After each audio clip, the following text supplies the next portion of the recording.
Speaker, I present the budget for 25-26. This budget continues our government's efforts to A. Accelerate growth, B. Secure inclusive development, C. Invigorate private sector investments, D.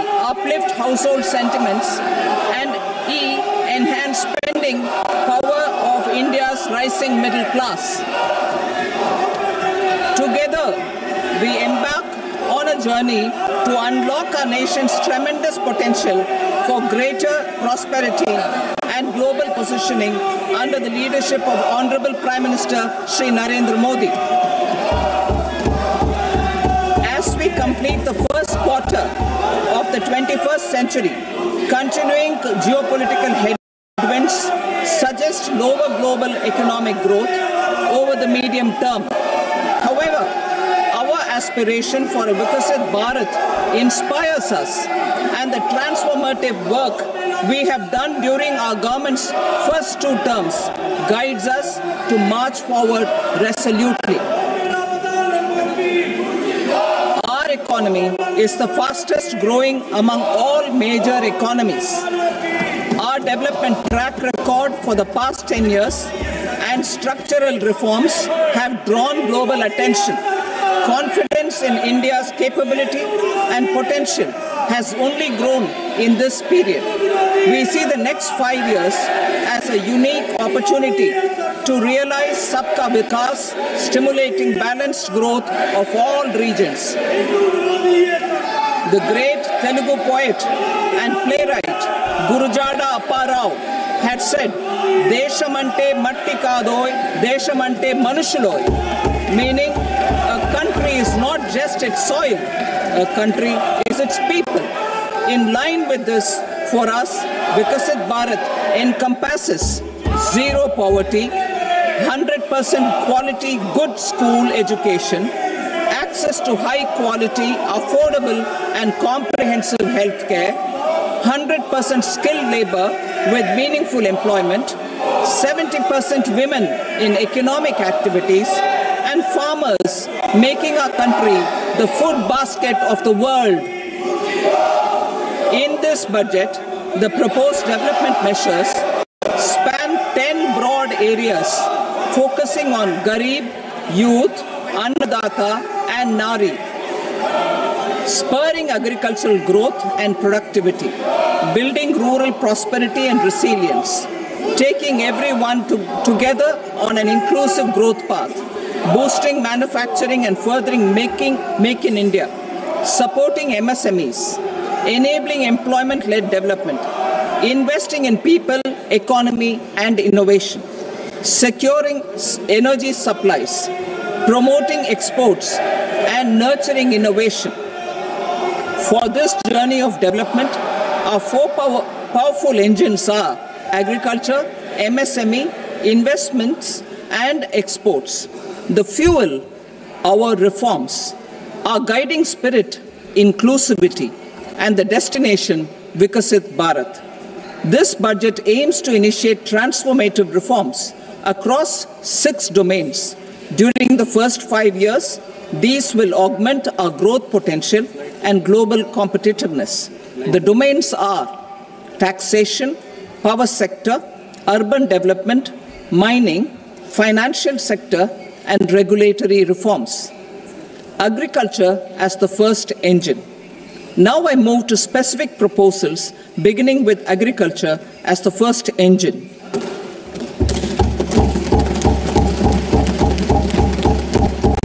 Prime Minister Dhan Dhanya Krishi Yojana, developing agri-districts program. Motivated by the success of the aspirational district program, our government will undertake a Prime Minister Dhan Dhanya Krishi Yojana in partnership with states.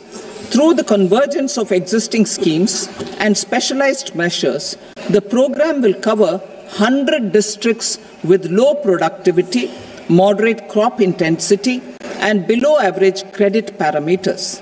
It aims to 1. Enhance agricultural productivity, 2. Adopt crop diversification and sustainable agricultural practices. 3. Augment post-harvest storage at the panchayat and block level. 4. Improve irrigation facilities. And 5. Facilitate availability of long-term and short-term credit. This program is likely to help 1.7 crore farmers. Building rural prosperity and resilience. A comprehensive multi-sectoral rural prosperity and resilience program will be launched in partnership with the states. This will address underemployment in agriculture through skilling, investment, technology, and invigorating the rural economy. The goal is to generate ample opportunities in rural areas so that migration is an option but not a necessity. The program will focus on rural women, young farmers, rural youth, marginal and small farmers, and landless families. The details are in Annexure A. Domestic best practices will be incorporated, and appropriate technical and financial assistance will be sought from multilateral development banks. In Phase 1, 100 developing agri-districts will be covered. Atmanirbharta in pulses. Our government is implementing the National Mission for Edible Oil Seed for achieving Atmanirbharta in edible oils. Our farmers have the capability to grow enough for our needs and more. 10 years ago, we made concerted efforts and succeeded in achieving near self-sufficiency in pulses. Farmers responded to the need by increasing the cultivated area by 50%, and government arranged for procurement and remunerative prices. Since then, with rising incomes and better affordability, our consumption of pulses has increased significantly. Our government will now launch a 6-year mission for Atmanirbharta in pulses with a special focus on Tuar, Urad and Masoor. Details are in Annexure B. Central agencies such as NAFED and NCCF will be ready to procure these 3 pulses as much as offered during the next 4 years from farmers who register with these agencies and enter into agreements. Comprehensive program for vegetables and fruits. It is encouraging that our people are increasingly becoming aware of their nutritional needs. It is a sign of a society becoming healthier. With rising income levels, the consumption of vegetables, fruits, and Sri Anna is increasing significantly. A comprehensive program to promote production, efficient supplies, processing, and remunerative prices for farmers will be launched in partnership with the states. Appropriate institutional mechanisms for implementation and participation of farmer producer organizations and cooperatives will be set up. Makhana board in Bihar. For this, there is a special opportunity for the people of Bihar. A Makhana board will be established in the state to improve production, processing, value addition, and marketing of Makhana. The people engaged in these activities will be organized into FPOs. The board will provide hand-holding and training support to Makhana farmers and will also work to ensure they receive the benefits of all relevant government schemes. A national mission on high-yielding seeds will be launched, aimed at 1. Strengthening research ecosystem, 2. Targeted development and propagation of seeds with high yield, pest resistance, and climate resilience, and 3. Commercial availability of more than 100 seed varieties released since July 2024. India ranks second largest globally in fish production and aquaculture. Seafood exports are valued at 60,000 crore rupees. To unlock the untapped potential of the marine sector, our government will bring in an enabling framework for sustainable harnessing of fisheries from Indian exclusive economic zone and high seas, with a special focus on the Andaman and Nicobar and Lakshadweep Islands. For the benefit of lakhs of cotton growing farmers, I am pleased to announce a mission for cotton productivity. This 5-year mission will facilitate significant improvements in productivity and sustainability of cotton farming and promote extra long staple cotton varieties. The best of science and technology support will be provided to farmers. Aligned with our integrated 5F vision for the textile sector, this will help in increasing incomes of the farmers and ensure a steady supply of quality cotton for rejuvenating India's traditional textile sector. Kisan credit cards facilitate short-term loans for 7.7 crore farmers, fishermen, and dairy farmers. The loan limit under modified interest subvention scheme will be enhanced from 3 lakh rupees to 5 lakh rupees for loans taken through the KCC. For Atmanirbharta in urea production, our government had reopened 3 dormant urea plants in the eastern region. To further augment urea, पापा ने कहा engineer बनो, बन गया। Husband बनो, वो भी बन गया। पर मूर्ख बनो तो कहा ही नहीं। MSMEs as the second engine. Now I move to MSMEs as the second engine, which encompasses manufacturing and services with a focus on MSMEs numbering 5.7 crores. Currently, over 1 crore registered MSMEs, employing 7.5 crore people and generating 36% of our manufacturing, have come together to position India as a global manufacturing hub. With their quality products, these MSMEs are responsible for 45% of our exports. To help them achieve higher efficiencies of scale, technological upgradation, and better access to capital, the investment and turnover limits for classification of all MSMEs will be enhanced to 2.5 and 2 times respectively. This will give them the confidence to grow and generate employment for our youth. The details are given in Annexure D. To improve access to credit, the credit guarantee cover will be enhanced. First, for micro and small enterprises from 5 crore to 10 crore rupees, leading to additional credit of 1.5 lakh crores in the next 5 years. Second, for startups from 10 crore rupees to 20 crore rupees, with the guarantee fee being moderated to 1% for loans in 27 focus sectors which are important for Atmanirbhar Bharat. And for well-run exporter MSMEs, for term loans up to 20 crore rupees. Also for the micro enterprises, we will introduce customized credit cards with a 5 lakh rupee limit for micro enterprises registered on Udyam portal. In the first year, 10 lakh such cards will be issued. Fund of funds for startups.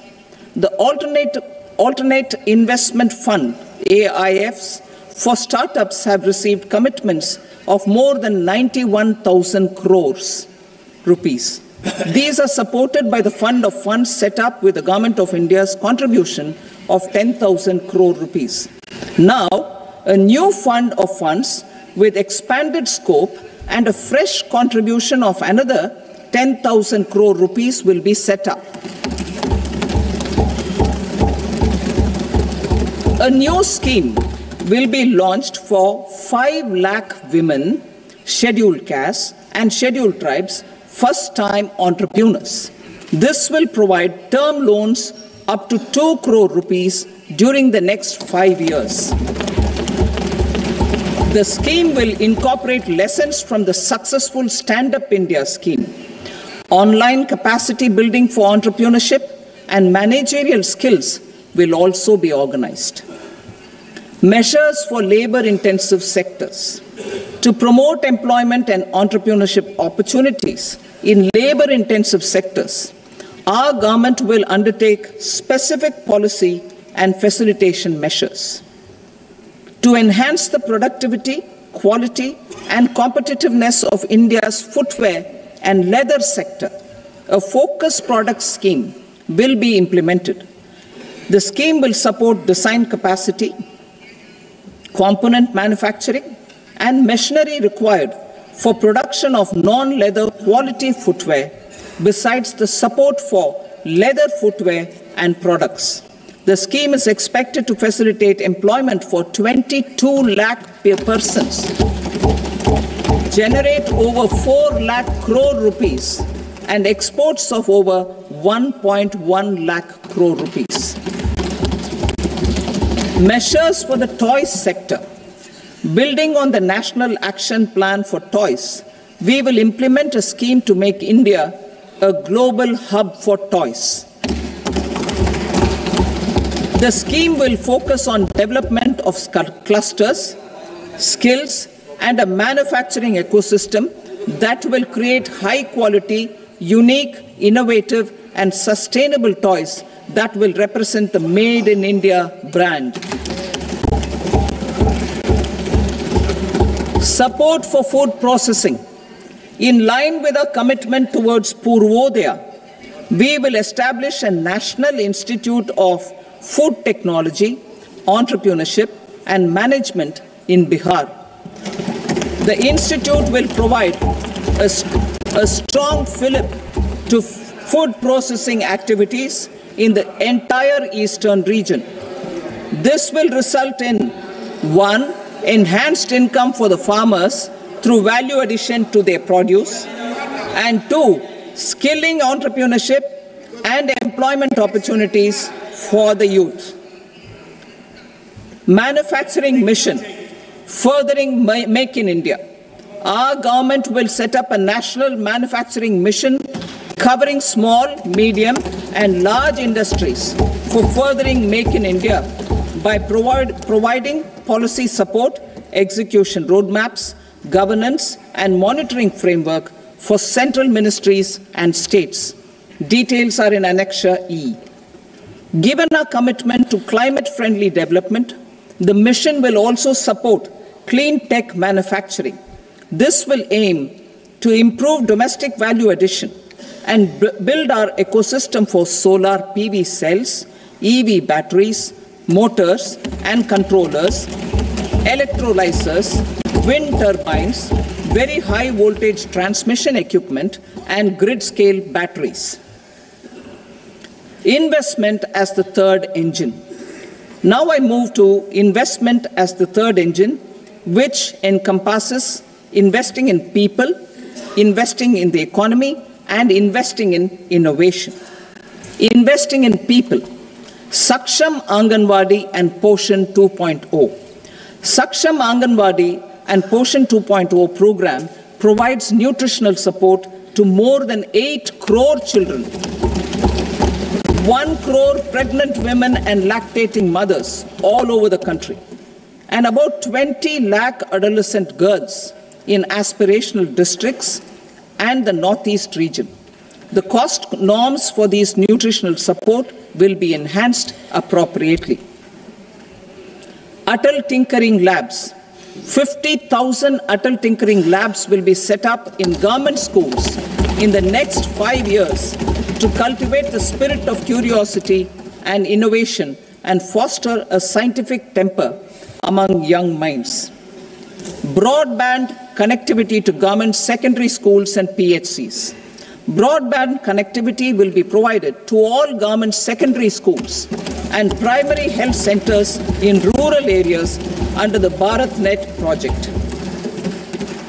Bharatiya Bhasha Pustak scheme. We propose to implement a Bharatiya Bhasha Pustak scheme to provide digital form Indian language books for schools and for higher education. This aims to help students understand their subjects better and in their language. National Centers of Excellence for Skilling. Building on the initiative announced in the July 24 budget, 5 national centers of excellence for skilling will be set up with global expertise and partnerships to equip our youth with the skills required for Make for India, Make for the World manufacturing. The partnership will cover curriculum design, training of trainers, and a skills certification framework and periodic reviews. Expansion of capacity in IITs. Total number of students in 23 IITs has increased 100% from 65,000 to 1.35 lakh in the past 10 years.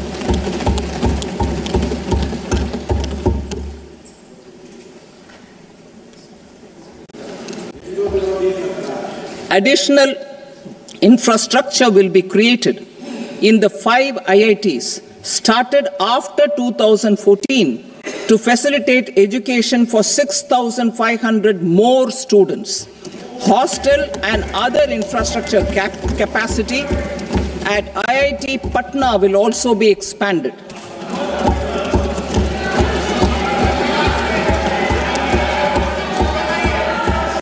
Center of Excellence.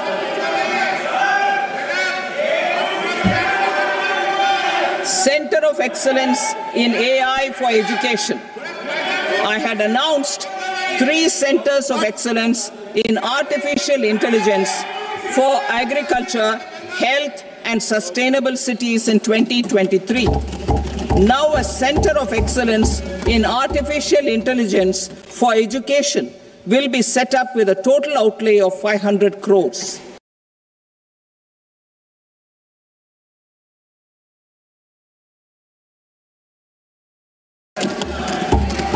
Expansion of medical education. Our government has added almost 1.1 lakh undergraduate and postgraduate medical education seats in 10 years, an increase of 130% in the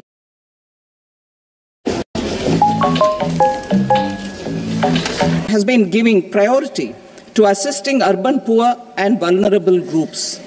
A scheme for socio-economic upliftment of urban workers will be implemented to help them improve their incomes, have sustainable livelihoods, and a better quality of life. PM Swanidhi scheme has benefited more than 68 lakh street vendors, giving them respite from high-interest informal sector loans. Building on this success, the scheme will be revamped with enhanced loans from banks, UPI-linked credit cards with 30,000 rupees limit, and capacity building support. Social Security Scheme for welfare of online platform workers. Gig workers of online platforms provide great dynamism to the new age services economy. Recognizing their contribution, our government will arrange for their identity cards and registration on the e-Shram portal. They will be provided health care under PM Jan Arogya Yojana. This measure is likely to assist nearly 1 crore gig workers.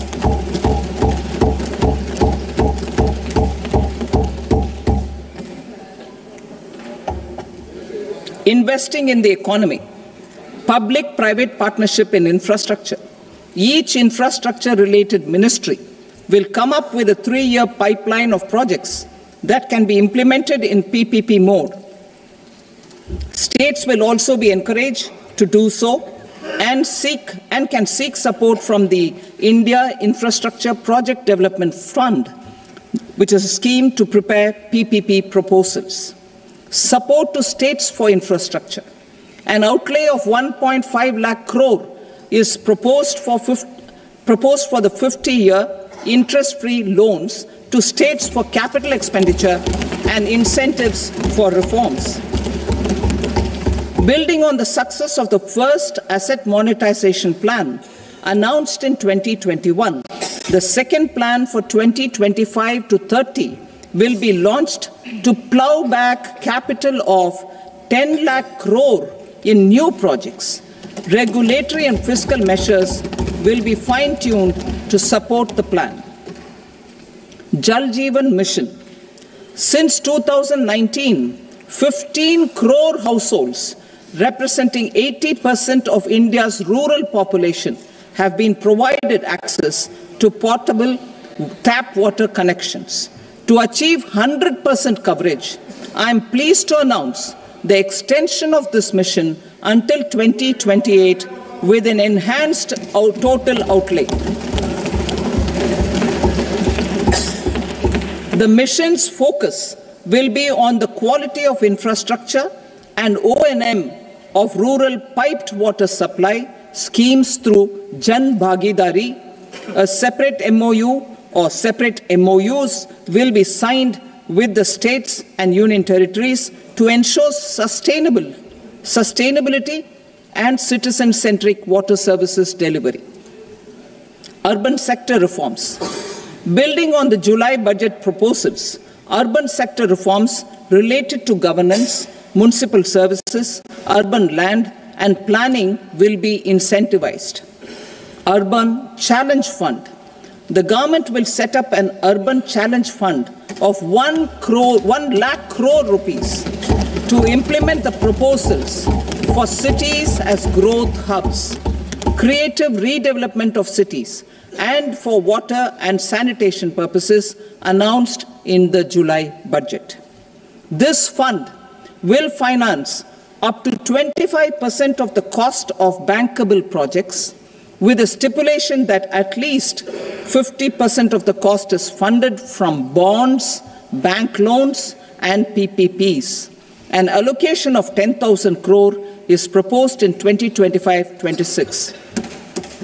Power sector reforms. We will incentivize electricity distribution reforms and augmentation of intra-state transmission capacity by states. This will improve financial health and capacity of electricity companies. Additional borrowing of 0.5% of GSDP will be allowed to states contingent on these reforms. Nuclear energy mission for Vikasit Bharat. Development of at least 100 gigawatt of nuclear energy by 2047 is essential for our energy transition efforts. For an active partnership with the private sector towards this goal, amendments to the Atomic Energy Act and the Civil Liability for Nuclear Damage Act will be taken up. A nuclear energy mission for research and development of small modular reactors with an outlay of 20,000 crore will be set up. At least 5 indigenously developed small modular reactors will be operationalized by 2033. Shipbuilding. The shipbuilding financial assistance policy will be revamped to address cost disadvantages. This will also include credit notes for shipbreaking in Indian yards to promote the circular economy. Large ships above a specified size will be included in the infrastructure harmonized master list. Shipbuilding clusters will be facilitated to increase the range, categories, and capacity of ships. This will include additional infrastructure, facilities, skilling, and technology to develop the entire ecosystem.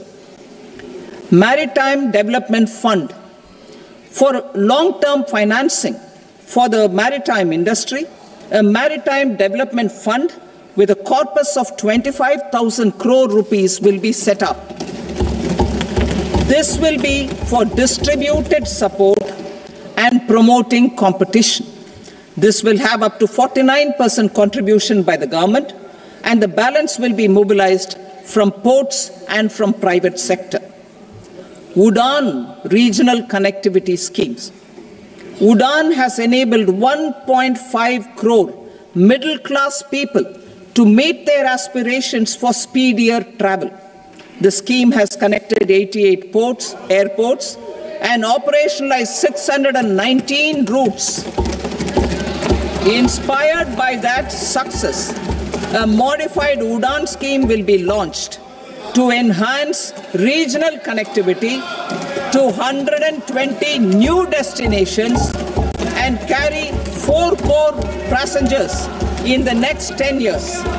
4 crore additional passengers in the next 10 years.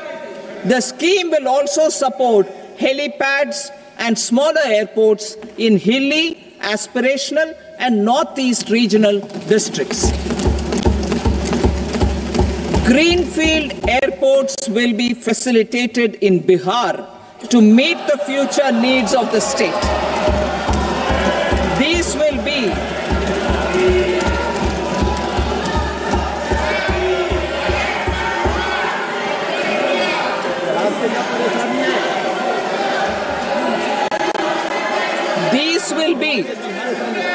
These will be in addition to the expansion of the capacity of Patna Airport and a brownfield airport in Beta. Western Kosi Canal project in Mithilanchal. Financial support will be provided for the Western Kosi Canal ERM project, benefiting a large number of farmers cultivating over 50,000 hectares of land in the Mithilanchal region of Bihar. Mining sector reforms. Mining sector reforms, including those for minor minerals, will be encouraged through sharing of best practices and institutions of a state mining index. A policy for recovery of critical minerals from tailings will be brought out. Under the special window for affordable and mid-income housing, SWAMI, 50,000 dwelling units in stressed housing projects have been completed and keys handed over to home buyers. Another 40,000 units will be completed in 2025, further helping middle-class families who are paying EMIs on loans taken for apartments while also paying rent for their current dwellings. Building on this success, SWAMI Fund 2 will be established as a blended finance facility with contribution from the government, banks and private investors. This fund of 15,000 crore rupees will aim for expeditious completion of another 1 lakh units. PM Gati Shakti data for private sector.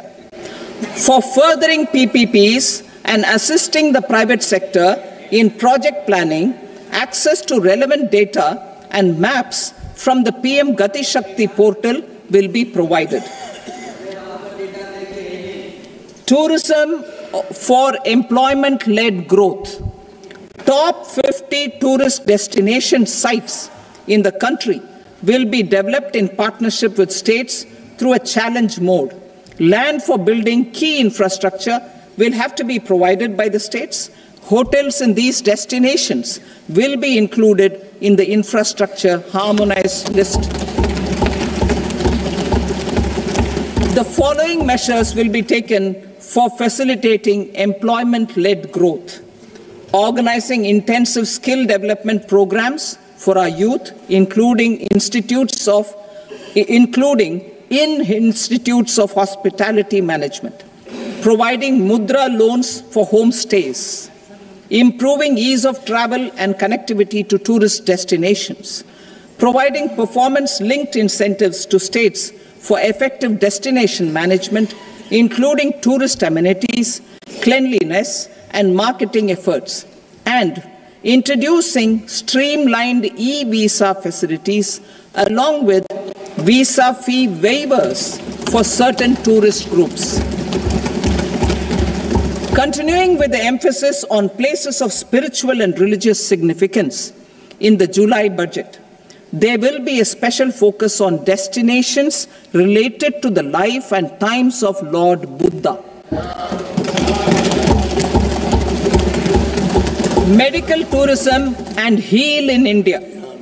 Medical tourism and heal in India will be promoted in partnership with the private sector, along with capacity building and easier visa norms.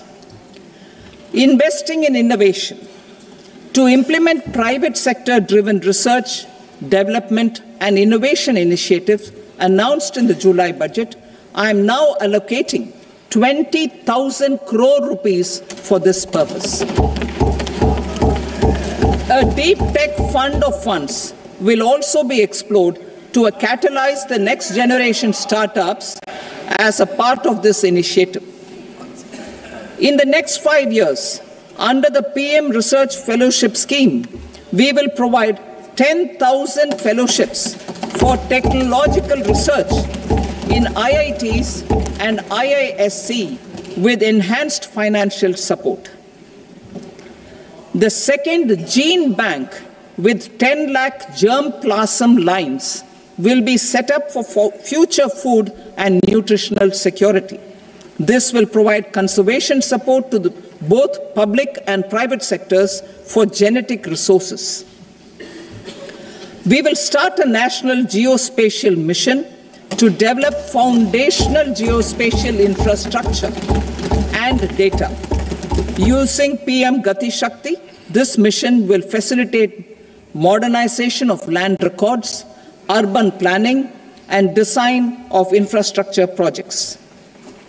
A Gyan Bharatam mission for survey, documentation, and conservation of our manuscript heritage with academic institutions, museums, libraries, and private collectors will be undertaken to cover more than 1 crore manuscripts. We will set up a national digital repository of Indian knowledge systems for knowledge sharing. Now I move to exports as the fourth engine. We will set up an export promotion mission with sectoral and ministerial targets driven jointly by the Ministries of Commerce, MSME, and Finance. It will facilitate easy access to export credit, cross-border factoring support, support to MSMEs to tackle non-tariff measures in overseas markets. A digital public infrastructure, Bharat Trade Net, for international trade will be set up as a unified platform for trade documentation and financing solutions. This will complement the Unified Logistics Interface platform. The BTN will be aligned with international practices. Support will be provided to develop domestic manufacturing capacities for our economy's integration with global supply chains. Sectors will be identified based on objective criteria. Facilitation groups with participation of senior officers and industry representatives will be formed for select products and supply chains. Through this, there are huge opportunities related to Industry 4.0, which needs high skills and talent. Our youth have both. Our government will support the domestic electronic equipment industry to leverage this opportunity for the benefit of our youth. A national framework will be formulated as guidance to states for promoting global capability centers in emerging Tier 2 cities. This will suggest measures for enhancing availability of talent and infrastructure, building bylaw reforms, and mechanisms for collaboration with industry. Our government will facilitate upgradation of infrastructure and warehousing for air cargo, including high-value perishable horticultural produce. Cargo screening and customs protocol will be streamlined and made user-friendly. Reforms as the fuel. Over the past 10 years, our government has implemented several reforms for convenience of taxpayers, such as faceless assessment, 2, taxpayer charter, 3, faster returns, 4, almost 99% returns being on self-assessment, and 5, Vivad Se Vishwas scheme.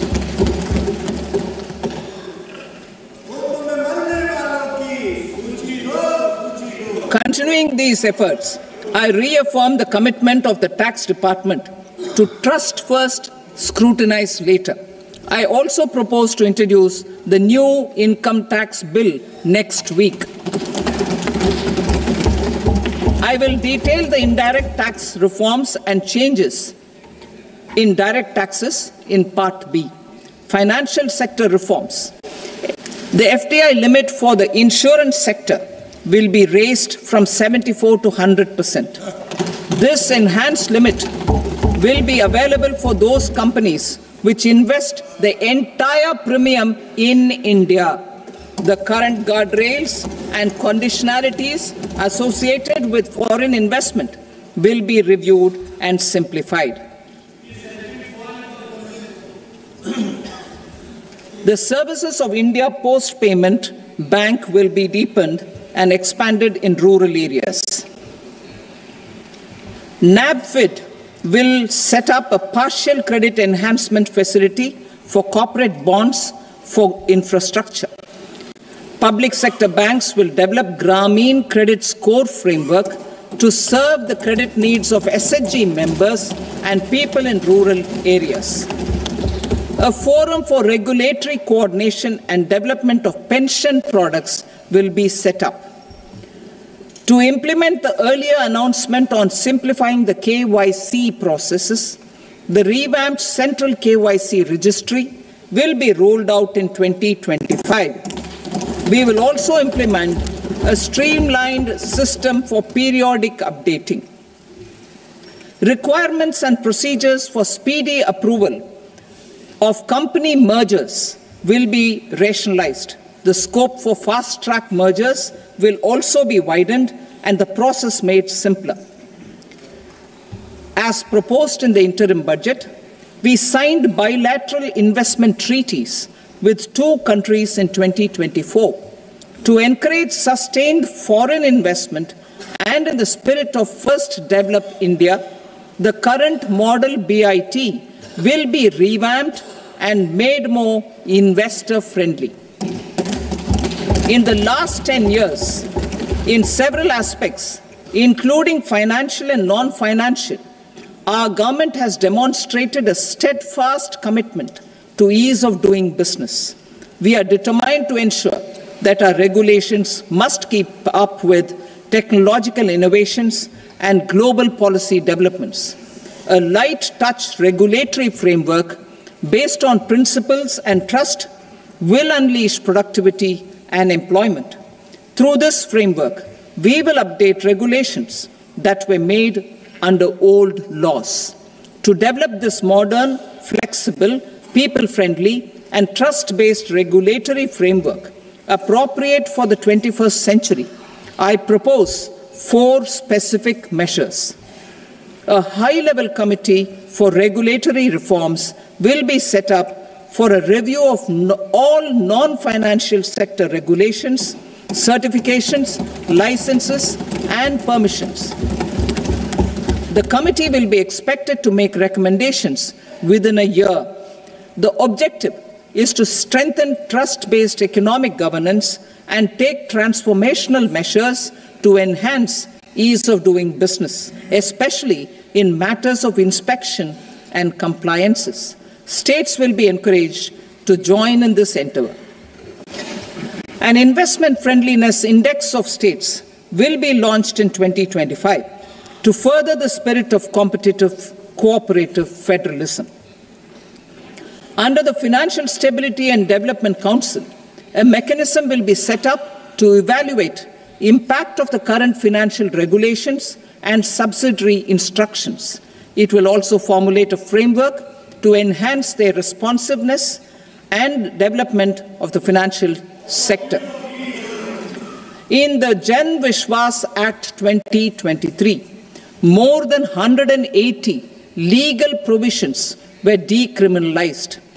Our government will now bring up the Jan Vishwas Bill 2.0 to decriminalize more than 100 provisions in various laws. I now move to fiscal policy. In the July budget, I had committed to staying the course for fiscal consolidation. Our endeavor will be to keep the fiscal deficit each year such that central government debt remains on a declining path as a percentage of the GDP. The roadmap for the next 6 years has been detailed in the FRBM statement. Revised estimates for 2024-25. The revised estimate of the total receipts other than borrowings is 31.47 lakh crore rupees, of which the net tax receipts are 25.57 lakh crore rupees. The revised estimate of the total expenditure is 47.16 lakh crore rupees, of which the capital expenditure is about 10.18 lakh crore rupees. The revised estimate of the fiscal deficit is 4.8% of the GDP. Budget estimates for 25-26. Coming to 25-26, the total receipts other than borrowings and total expenditure are estimated at 34.96 lakh crore rupees and 50.65 lakh crore rupees respectively. The net tax receipts are estimated at 28.37 lakh crore rupees. The fiscal deficit is estimated to be 4.4% of GDP. To finance the fiscal deficit, the net market borrowings from dated securities are estimated at 11.54 lakh crore. The balance financing is expected to come from small savings and other sources. The gross market borrowings are estimated at 14.82 lakh crore rupees. I will now move to Part B. Indirect taxes. My proposals relating to customs aim to rationalize tariff structure and address duty inversion. These will also support domestic manufacturing and value addition, promote exports, facilitate trade, and provide relief to common people. Rationalization of customs tariff structure for industrial goods. As a part of comprehensive review of customs rate structure announced in July 2024 budget, I propose to 1. Remove 7 tariff rates. This is over and above the 7 tariff rates removed in 23-24 budget. After this, there will be only 8 remaining tariff rates, including 0 rate. 2.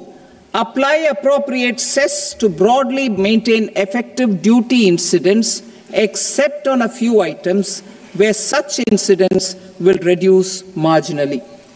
3. Levy not more than 1 cess or surcharge. Therefore, I propose to exempt social welfare surcharge on 82 tariff lines that are subject to a cess. I shall now take up sector-specific proposals. To provide relief to patients, particularly those suffering from cancer, rare diseases, and other severe chronic diseases, I propose to add 36 life-saving drugs and medicines to the list of medicines fully exempted from basic custom duty.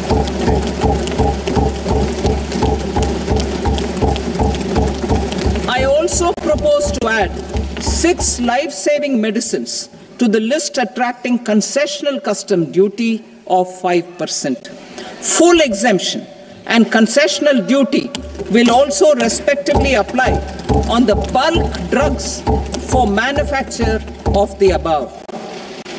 Specified drugs and medicines under patient assistance programs run by the pharmaceutical companies are fully exempt from BCD, provided the medicines are supplied free of cost to the patients.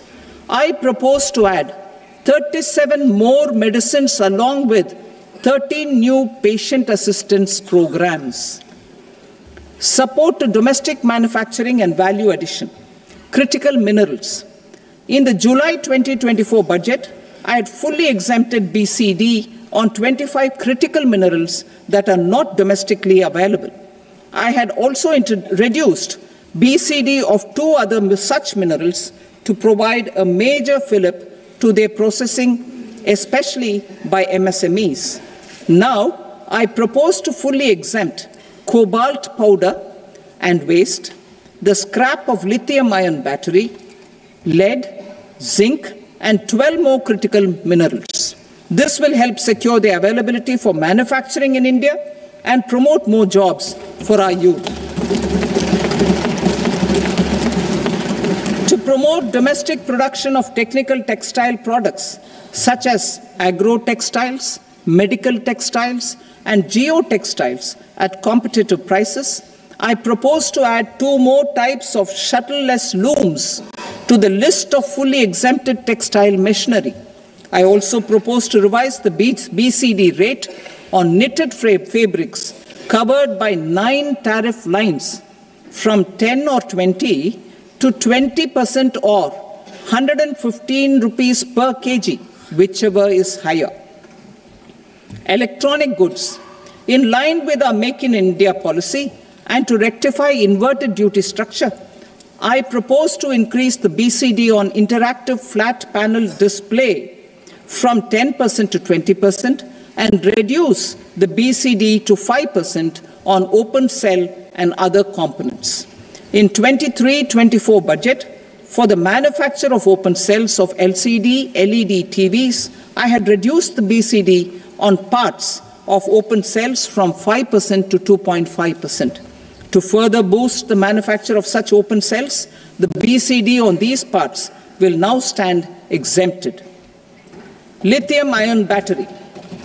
To the list of exempted capital goods, I propose to add 35 additional capital goods for EV battery manufacturing and 28 additional capital goods for mobile phone battery manufacturing.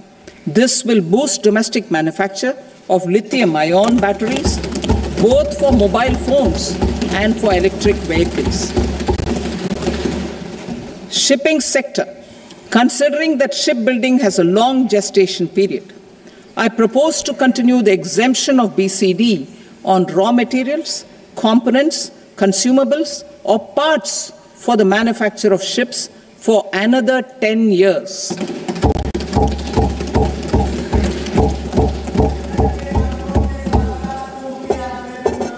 I also propose the same dispensation for shipbreaking to make it more competitive. Telecommunication. To prevent classification disputes, I propose to reduce the BCD from 20% to 10% on carrier-grade Ethernet switches to make it at par with non-carrier-grade Ethernet switches. Export promotion. To facilitate exports of handicrafts, I propose to extend the time period for export from 6 months to 1 year, further extendable by another 3 months if required. I also propose to add 9 items to the list of duty-free inputs. Leather sector. I propose to fully exempt BCD on wet blue leather to facilitate imports for domestic value addition and employment.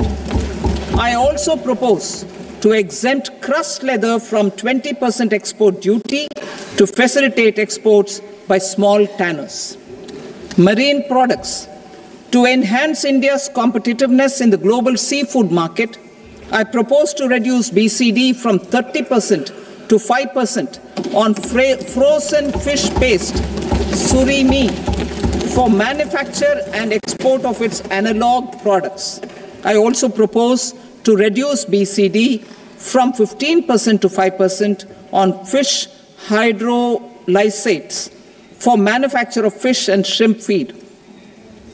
In July 2024 budget, to promote development of domestic MROs for aircraft and ships, I had extended the time limit for export of foreign origin goods that were imported for repairs from 6 months to 1 year and further extendable by 1 year. I now propose to extend the same dispensation for railway goods.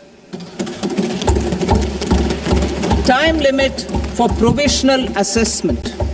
Presently, the Customs Act 1962 does not provide any time limit to finalize provisional assessments, leading to uncertainty and cost to trade. As a measure of promoting ease of doing business, I propose to fix a time limit of 2 years, extendable by a year, for finalizing the provisional assessment.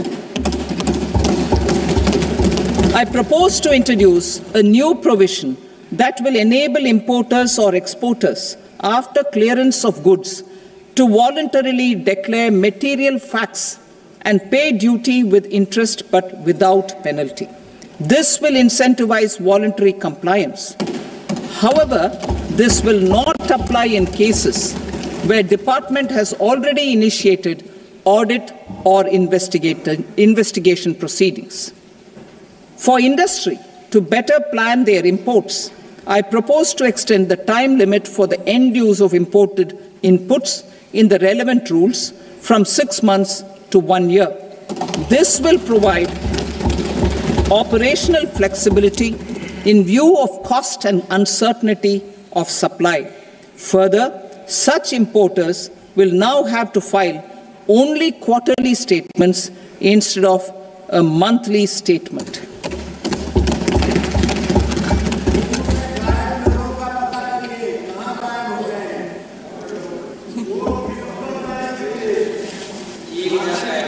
I now come to my direct tax proposals.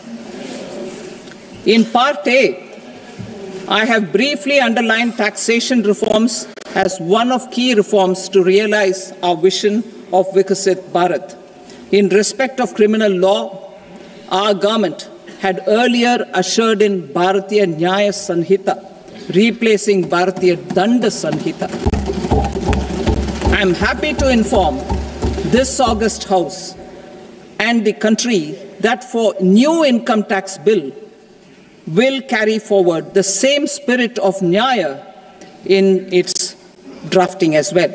The new bill will be clear and direct in text, with close to half of the present law in terms of both chapters and words.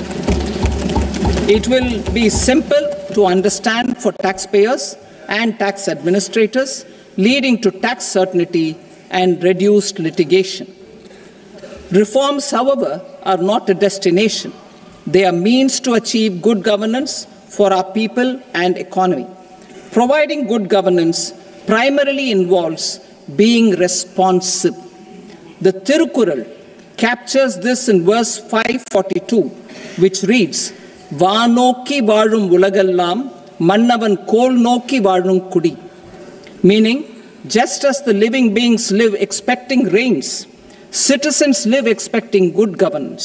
Our government is committed to keeping an ear to the ground and a finger on the pulse and responding while balancing our national building efforts.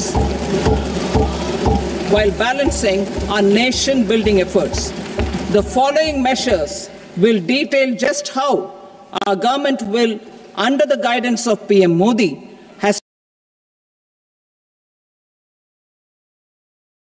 taken steps to understand and address. I repeat that sentence, sir. The following measures will detail just how our government, under the guidance of PM Modi, has taken steps to understand and address the needs voiced by our citizens.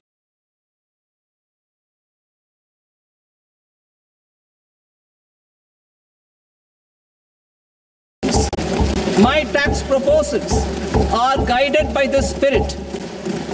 The objectives of my proposals are as follows. Personal income tax reforms with special focus on middle class. Rationalization of TDS and TCS for easing difficulties. Encouraging voluntary compliance. Reducing compliance burden. Ease of doing business. Employment and investment. I will come to my proposal on personal income tax towards the end. TDS and TCS, rationalization for easing difficulties. I propose to rationalize tax deduction at source, TDS, by reducing the number of rates and thresholds above which TDS is deducted. Further, threshold amounts for tax deduction will be increased for better clarity and uniformity. The limit for tax deduction on interest for senior citizens is being doubled from the present 50,000 rupees to 1 lakh rupees. Similarly, the annual limit of 2.40 lakh rupees for TDS on rent is being increased to 6 lakh rupees. This will reduce the number of transactions liable to TDS, thus benefiting small taxpayers receiving small payments. The threshold to collect tax at source, the TCS, on remittances under RBI's liberalized remittance scheme, the LRS, is proposed to be increased from 7 lakh to 10 lakhs. I also propose to remove TCS on remittances for education purposes, where such remittances is out of a loan taken from a specified financial institution. Both TDS and TCS are being applied on any transaction related to sale of goods.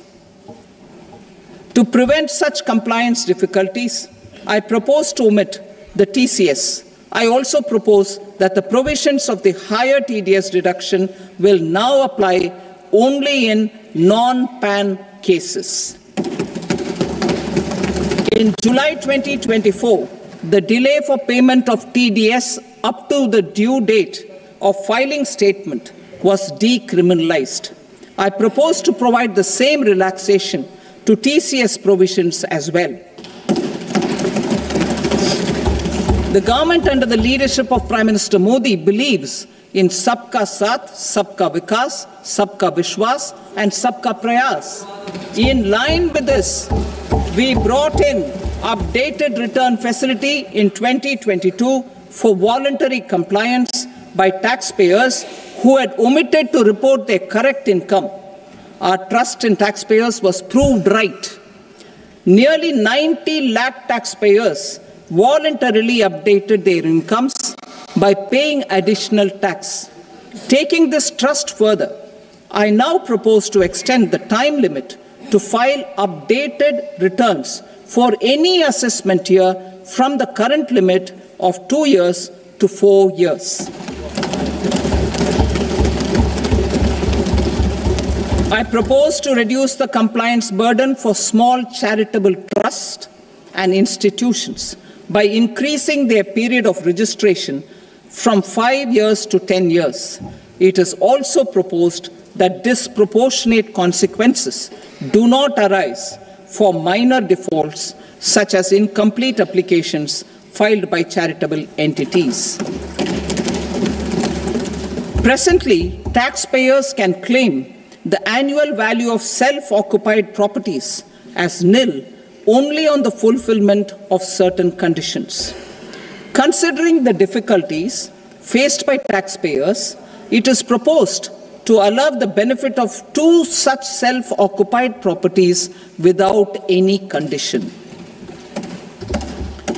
To streamline the process of transfer pricing and to provide an alternative to yearly examination, I propose to introduce a scheme for determining arm's length price of international transaction.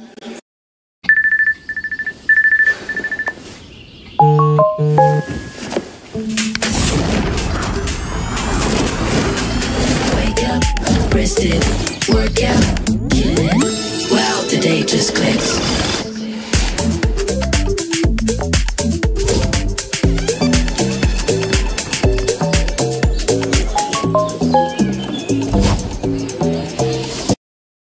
propose to exempt withdrawals made from NSS by individuals on or after 29th August 2024. I am also proposing to allow similar treatment to NPS Vatsalya accounts as is available to normal NPS accounts subject to overall limits. In my speech in July 2024, I had promised that all processes, including giving effect to appellate orders, shall be digitalized and made paperless over the next 2 years. So I'm happy to announce that digitalization is being made operational now. In July 2024, we brought in the Vivad Se Vishwas scheme to resolve income tax disputes pending in appeal. The scheme has received a great response, with nearly 33,000 taxpayers having availed of the scheme to settle their disputes. I have a few proposals to promote investment and employment. It is proposed to provide a presumptive taxation regime for non-residents who provide services to a resident company that is establishing or operating an electronics manufacturing facility. I further propose to introduce a safe harbor for tax certainty for non-residents who store components for supply to specified electronics manufacturing units. Presently, the tonnage tax scheme is available only to seagoing ships. The benefits of existing tonnage tax scheme are proposed to be extended to inland vessels registered under the Indian Vessels Act 2021 to promote inland water transport in the country. Extension for incorporation of startups. We continue to support the Indian startup ecosystem.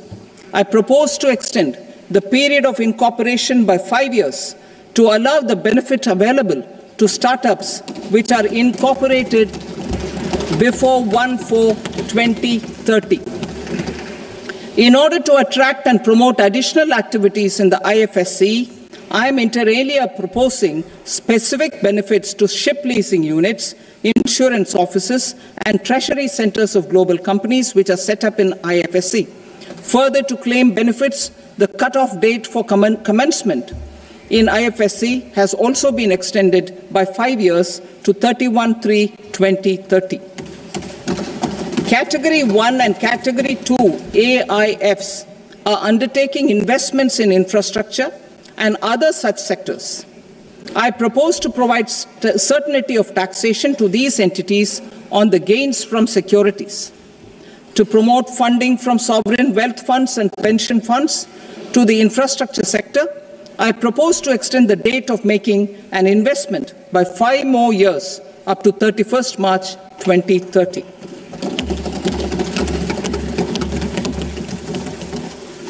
Personal income tax reforms with special focus on middle class.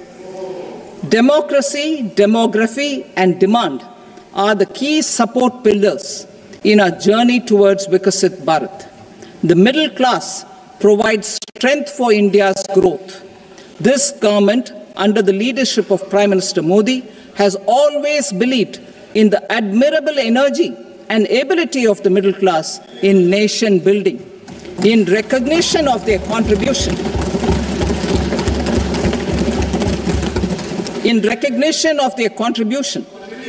we have periodically reduced their tax burden. Right after 2014, the nil tax slab was raised to 2.5 lakhs of rupees, which was further raised to 5 lakh rupees in 2019 and to 7 lakh rupees in 2023. This is reflective of our government's trust on the middle class taxpayers. I am now happy to announce that there will be no income tax payable up to income of 12 lakh rupees.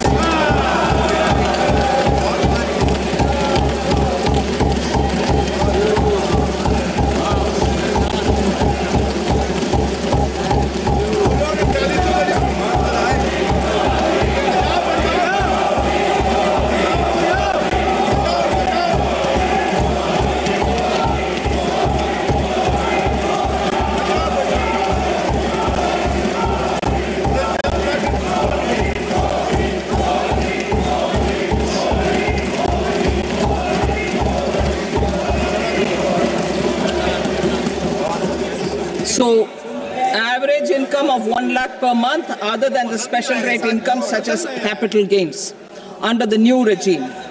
This limit will be 12.75 lakh for salaried taxpayers due to It's my turn, it's your turn, it's your turn. It's my turn, it's your time. the taxes of the middle class and leave more money in their hands, boosting household consumption, savings and investment. In the new tax regime, I propose to revise tax rate structures as follows.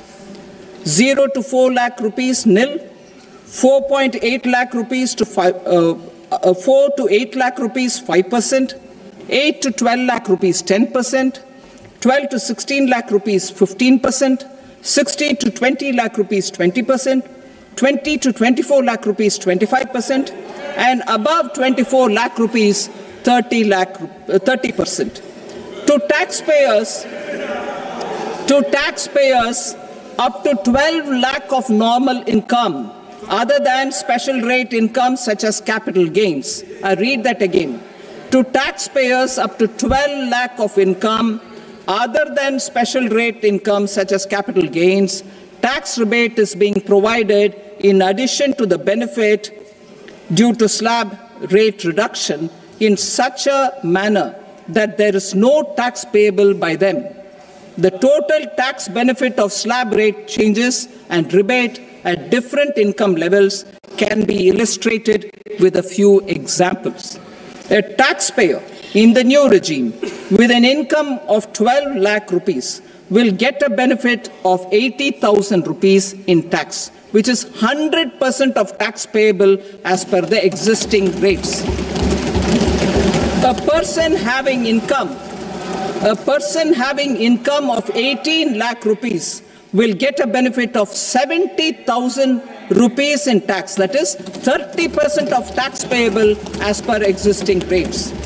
A person with an income of 25 lakh gets a benefit of 1,10,000 rupees, that is 25% of his tax payable as per existing rates. Details of my tax proposals are given in the annexure. As a result of these proposals, Honorable Speaker, sir, revenue of about 1 lakh crore in direct taxes and 2,600 crores in indirect taxes will be foregone. Mr. Speaker, sir, with this, I commend the budget to this august House.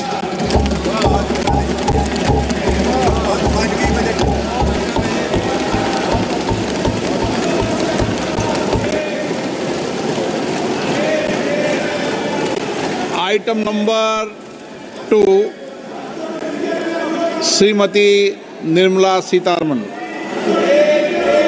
Sir, with your permission, I rise to lay on the table the following statements under Section 3(1) of the Fiscal Responsibility and Budget Management Act 2003, medium-term fiscal policy cum fiscal policy strategy statement and macroeconomic framework statement. Item number 3, Srimati Nirmala Sitharaman. Sir, with your permission, I rise to move for leave to introduce the Finance Bill 2025. प्रश्न ये है कि विधेयक को पुनर्स्थापित करने की अनुमति प्रदान की जाए। जो सदस्य इसके पक्ष में हाँ गए, जो सदस्य विरोध में ना गए, मेरे विचार में निर्णय हाँ वालों के पक्ष में हुआ, हाँ वालों के पक्ष में अनुमति प्रदान की जाती है। माननीय मंत्री जी अब विधेयक को पुनर्स्थापित करें। Sir, I introduce the bill. Thank you. सभा की कार्रवाई सोमवार दिनांक 3 फरवरी 2025 को प्राप्त 11 बजे तक के लिए स्थगित की जाती है।